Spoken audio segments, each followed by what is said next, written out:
அவ்வளோதாங்க, மழை வரப்போகுதுங்க. கொஞ்ச நேரத்தில் இங்கே செம மழை இருக்கும்னு நினைக்கிறேன். மணி 3:30, அப்படி தெரியவே இல்லை. ஜனங்கள்லாம் விளையாண்டுட்டே இருக்கிறாங்க. ஒரு போட் அங்கே இடையில, இங்கே ஒரு தர்மாக்கோல் போட்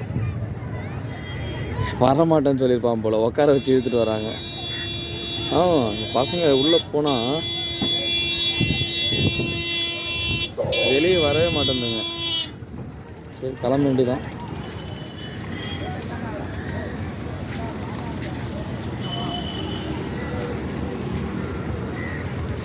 அண்ணன் போகிறாரா? எல்லாரையும் வெளியே வாங்கணும். ரொம்ப நேரமாக நீ தான் ஹார்ன் அடிச்சுட்டே இருந்தார். அதுதான் இப்போ வெளியே வான்னு போகிறாரு. யாருக்குமே அலௌட் இல்லை. எல்லாம் கிடைக்கிற கேப்பில் உள்ளே பூந்து வந்துட்டு வெளியே போக மாட்டேன்றாங்க. மழை வந்துச்சுன்னா பிரச்சனை இல்லை. சரி, ஓகே, பார்ப்போம். விசில் அடிச்சிட்டாங்க.